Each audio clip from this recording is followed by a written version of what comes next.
we're going to have a look at another little quick and easy project for you, and look at. I know a lot of people have said about videos for hardware. Well, I think the easiest way to show hardware is actually to show how it's used. So I've come up with a little tiny quick and easy project for you to show you a very simple piece of hardware. And a lot of people have these. These are, well, they're referred to as key fob hardware, but I use them for both key fobs and occasionally for wrist straps. So I'm going to give you just a quick and easy how to make a little wrist strap or a key fob, and show you how to put these in. So we'll start. I've got a piece of faux leather and a strip of cork. Now my faux leather is 2 inches wide, and I've made this 12.5 inches long because that's the sort of length I like for a strap, a wrist strap. You can make it longer, you can make it shorter, it's very much up to you. And I've cut my accent piece, that's 1/2 inch wide by the same length, so they're both, actually one's a bit longer, but that just doesn't matter too much. So on the wrong side of my piece of faux leather, I've drawn a line centrally, and then I've added a bit of double-sided tape on both sides. And now you're going to watch me struggle to get the double-sided tape off. Oh no, that came off quite easily. And I'm going to do the same on the other side. Now you can make these with fabric if you want to, but I just think faux leather is just as easy. And these make a really quick little add-on if you're making a bag. You can kind of add a key fob or something like that as a sort of a free gift for your customers. They really like it. So you're going to fold the raw edge into that line that you made in the center and just press it down, and your double-sided tape should hold it in place. If you're not a double-sided tape fan, you can use glue and clip it if you want to. I just think double-sided tape is quicker. It's not my favourite thing, but it does the trick. And what I'm using is 1/8 of an inch double-sided tape, which I buy from eBay. It's not in my stitch line, so it's not going to gum up my needle. It's used in mobile phone manufacturing, apparently. Not sure where in my mobile phone is done with double-sided tape, but nonetheless. So your second side will come in and butt right up against the first side, so there's no gap between the two. And I think you can probably see, you can see the join, but there's no gap in between. And then all I'm going to do is top stitch down both sides. And I top stitch at 1/8 of an inch seam allowance. Again, I've got a size 14 needle in there, and I'm using Coats Moon thread, and my stitch length is 4. Now I'm using an accent thread, so I'm going to use a cream or white coloured thread. If you want to use one that matches your faux leather, then do so.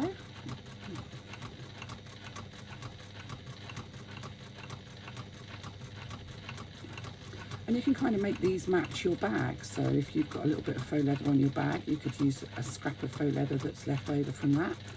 If you wanted to do it in fabric, you could do this in fabric. You would need to interface your piece of fabric first with a woven fusible interfacing, and then cut a strip of something like Decaville Light that's 1 inch wide by the length of your strap, and pop that down the middle on the wrong side so that this strap's got a bit of strength to it. Otherwise they're a bit gutless if you don't put something in them to give them a bit of extra hold, if you like, extra strength. You want your straps to be nice and firm, not too weak. So I'm just going to top stitch again down the other side, and you'll see that these are really quick and easy, especially in faux leather because you're not messing around interfacing. Now you can make these with a 4-fold strap in just the same way as we did on the strap video, so folding into the middle and then into the middle again. However, I do find that it makes them a little bit on the bulky side if you're doing it for a wrist strap. So there we go, we've done down both sides. I haven't actually particularly back stitched at either end, but I've just top stitched down both sides, and you can see that looks super. And then on the side where the join is, Now, you can use a bit of double-sided tape down the middle to hold this in place if you want to. I rarely do. I just position it, my accent piece, centrally, and I'll add a few clips just to make sure that it stays in place, and I just eyeball it. So if you wanted to pop a little strip of double-sided tape down the middle to hold it in place, or a little drop of glue, then that would work just as well. So let's just position that centrally. And that covers over that join in the faux leather. So now we don't have any of that showing.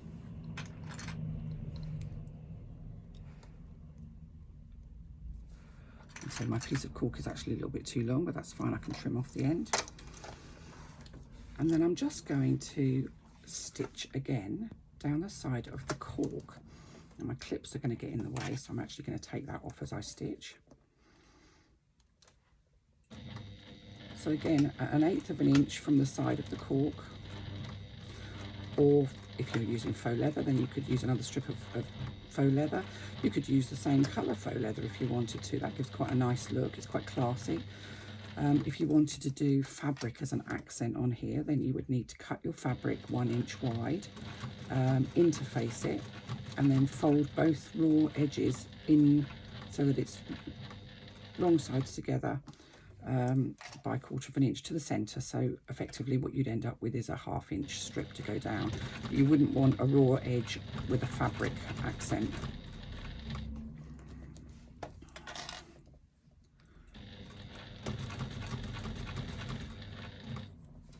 So there's lots and lots of different sort of combinations that you can use to create one of these, and it will depend on whether you want it to match a bag or something that you're already made, and if you're giving it away as a sort of an extra, or if you're just making them out of scraps to sell as little stocking stuffers or whatever.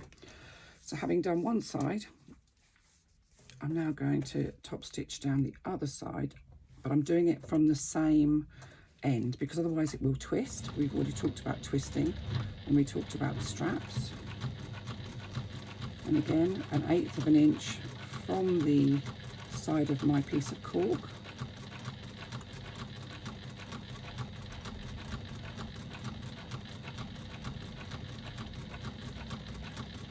You can do this accent strip a little narrower if it makes you, if you feel happy to do that. 1/2 an inch is a good size for me. It just gives enough of an accent and it's wide enough that it's easy enough to stitch on. I have done them with a 1/4 inch strip down the middle, and it's not quite so forgiving if your top stitching isn't great. So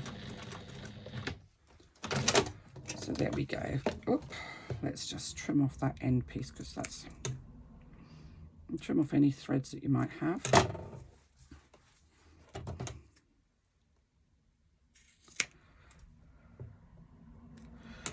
And all of our raw edges are now nicely enclosed within our strap. We've got 4 lines of stitching on the back and a nicely stitched accent. Now, fold those two together and just clip them in place so that those 2 raw ends are matched up. Now, if you think your machine can cope with it, stitch across the very end just to hold them together. If your machine can't cope with it, then it's fine. You don't actually need to do this. I just think I find it easier if I've got them stitched together. And